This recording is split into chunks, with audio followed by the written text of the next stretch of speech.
já parou para pensar na importância do serviço social no Brasil?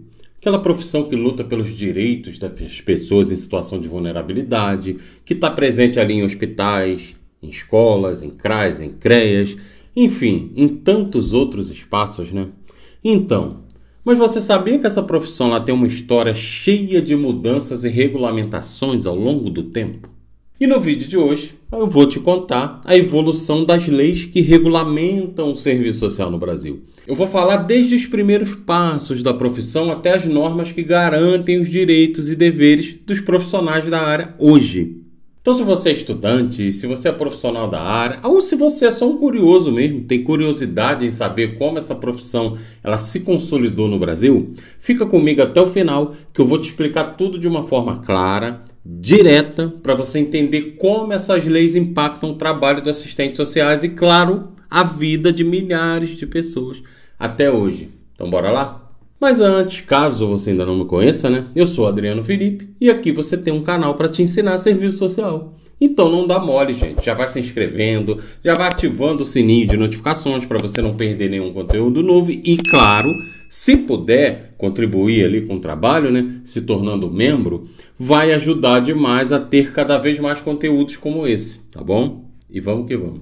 Para a gente entender como o serviço social ele se tornou o que é hoje, a gente vai precisar voltar bastante no tempo, tá? Lá para a década de 1930. O Brasil estava passando por várias mudanças, com a industrialização crescendo, o número de trabalhadores urbanos, nessa urbanização aumentando. Só que junto com isso, também cresciam as desigualdades sociais. Então muita gente vivia em condições precárias. E foi nesse cenário, tá, que o serviço social começou a surgir por aqui, bastante influenciado lá pelo modelo europeu, principalmente o da Igreja Católica.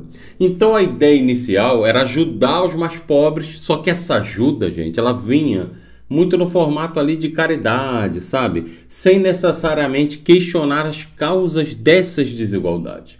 Eram ações assistencialistas, né? Focadas mais em aliviar o sofrimento imediato do que mudar a realidade social.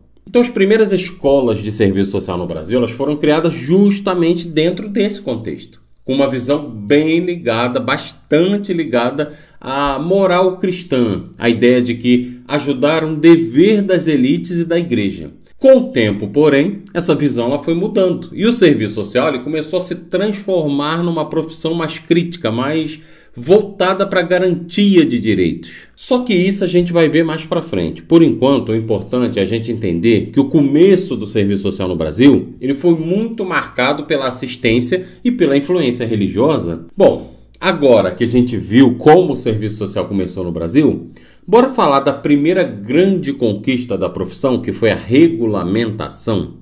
Então, até a década de 1950, o serviço social já estava bem presente no país, mas ainda não tinha uma lei que oficializasse a profissão. Foi só em 1957 que isso mudou, com a criação da Lei 3.252. Essa foi a primeira lei que reconheceu o serviço social como uma profissão de fato, entende? Definindo o que os assistentes sociais podiam fazer e exigindo formação específica para atuar na área, inclusive. Só que não parou por aí. Essa lei ela também criou os órgãos de fiscalização da profissão. Por exemplo, o Conselho Federal de Assistentes Sociais, o Cefaz, e os Conselhos Regionais de Assistentes Sociais, os CRAs. Ou seja, vocês sabiam dessa? Que o Cefaz era Cefaz e que o CRES era CRAs? Então, gente, esses órgãos foram essenciais para organizar e regular o trabalho dos profissionais, garantindo que o serviço social fosse levado a sério e que tivesse uma base sólida. Claro, gente, que essa foi só a primeira etapa dessa jornada. A regulamentação ainda ia passar por muitas mudanças até chegar ao que a gente conhece hoje enquanto profissão. Essa lei de 1957, por exemplo, ela foi um marco importantíssimo para dar identidade e reconhecimento ao serviço social no Brasil. Bom, depois da primeira regulamentação do serviço social, lá em 1957, a profissão ela foi se fortalecendo e se modernizando. Só que aquela primeira lei já não dava mais conta da realidade dos profissionais. Então era preciso o quê? Algo mais atualizado, mais alinhado com as mudanças sociais e os desafios da profissão. E foi aí que, em 1993, surgiu a Lei 8662, que revogou a antiga lei e trouxe uma nova regulamentação para o serviço social no Brasil. Essa foi uma virada de chave muito importante. Por quê? Porque agora a lei deixava bem claro quais eram as competências do assistente social. O que ele podia e o que ele devia fazer dentro da profissão, entende? Outra mudança bastante essencial foi a obrigatoriedade do diploma de graduação em serviço social. Antes, ainda existia uma certa flexibilidade quanto a isso, entende? Mas com essa nova lei, a 8662 de 1993, ficou muito bem definido que só poderia atuar na área quem tivesse formação superior específica. E, para além disso, o registro nos Conselhos Regionais de Serviço Social, os CRES, agora CRES, passou a ser obrigatório, garantindo mais controle e mais fiscalização sobre a atuação dos profissionais. Essa regulamentação, gente, ela consolidou de vez o serviço social como uma profissão essencial na luta pelos direitos sociais. Mas, claro, os desafios continuam e a categoria segue trabalhando por melhores condições de trabalho e de reconhecimento. Bom, agora que a gente já entendeu como a profissão foi regulamentada, que tal a gente dar uma olhadinha nos códigos de éticas que ajudaram a moldar o papel do assistente social na sociedade? Bora lá? Beleza, já falamos sobre a regulamentação da profissão, mas tem um detalhe super importante que ajudou a definir o papel dos assistentes sociais ao longo do tempo: o Código de Ética. Lá em 1947 foi criado o primeiro Código de Ética da profissão, vocês sabiam disso? Só que na época ele ainda tinha uma visão, digamos assim, muito conservadora, muito assistencialista, ou seja, o foco era muito mais na caridade do que na transformação social.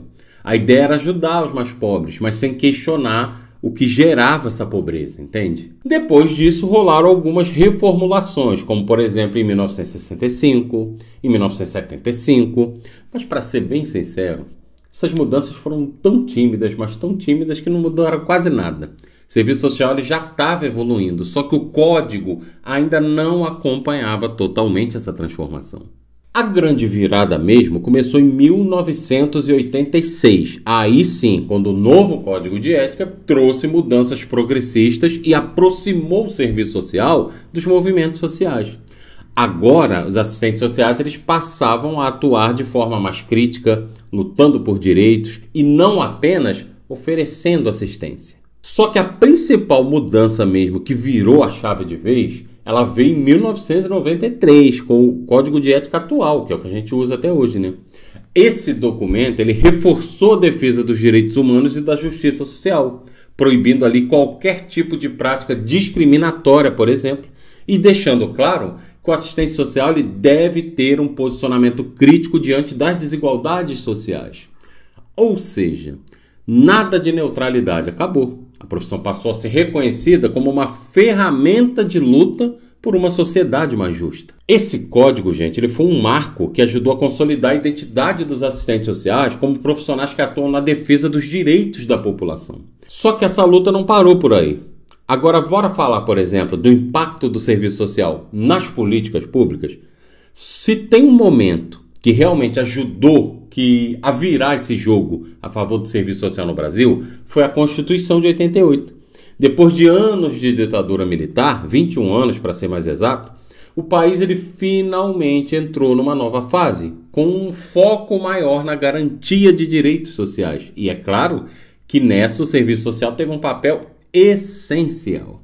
A partir da Constituição Cidadã, o Estado ele passou a ter uma responsabilidade maior em áreas como saúde, como educação, como previdência, como assistência social. E adivinha só, os assistentes sociais eles se tornaram fundamentais para fazer esses direitos chegarem de verdade à população, entende? Mas a transformação ela não parou por aí.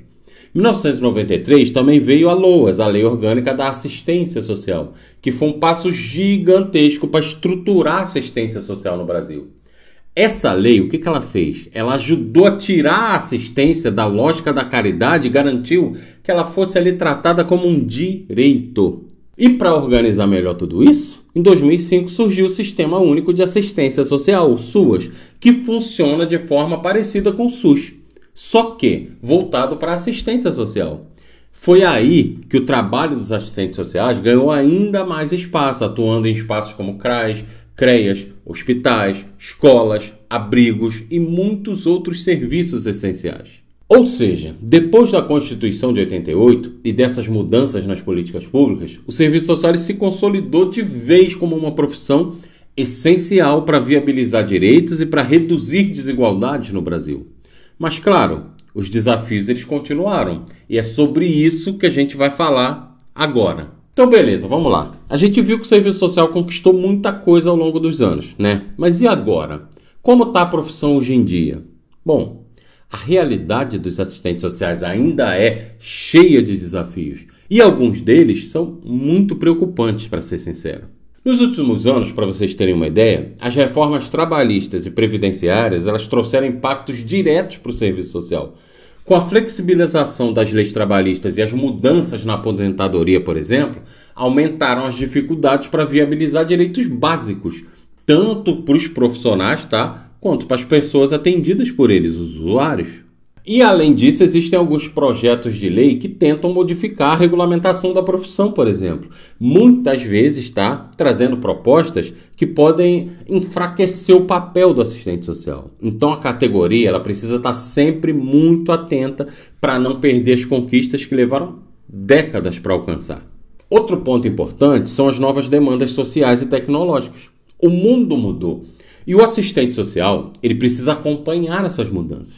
O crescimento da desigualdade, o aumento da precarização do trabalho e até mesmo os impactos das redes sociais na vida das pessoas trouxeram novos desafios. E sem falar, na necessidade de adaptar ao uso de tecnologias no atendimento e na gestão dos serviços. Ou seja, a luta continua. O serviço social segue essencial para viabilizar direitos, só que os profissionais eles precisam estar sempre atentos, eles precisam estar sempre atualizados e organizados para enfrentar esses novos desafios. A gente começou lá na década de 1930, quando o serviço social chegou no Brasil com uma pegada ali bem assistencialista.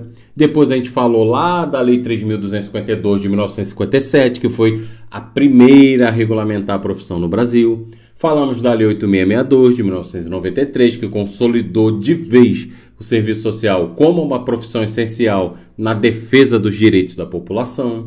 A gente viu também como o Código de Ética evoluiu, saindo de uma visão conservadora para um posicionamento mais crítico, mais comprometido com a justiça social. E, para além disso, a Constituição de 88, a LOAS, o SUAS, são coisas que deram ainda mais força para a atuação dos assistentes sociais dentro das políticas públicas. Só que, como a gente pôde ver, os desafios eles não pararam. Tiveram as reformas trabalhistas, os projetos que tentam mudar a regulamentação da profissão, as novas demandas sociais e tecnológicas que mostram que a luta por direitos ela tem muitos desafios ainda pela frente. E é por isso que entender essa história é tão importante. A regulamentação do serviço social ela não foi conquistada do dia para a noite. Foi fruto de muita luta, de muita mobilização. E só garantindo essa base legal é que os profissionais eles podem continuar prestando um serviço de qualidade para quem mais precisa. Bom, agora eu quero saber de você. O que você acha do futuro do serviço social no Brasil? Conhece alguma história de luta da profissão? Comenta aqui embaixo e bora continuar esse debate, tá bom? E não esquece de curtir o vídeo, de compartilhar com quem se interessa pelo tema e de se inscrever no canal, para você não dar o mole de perder nenhum conteúdo novo, tá bom? Até a próxima, fui!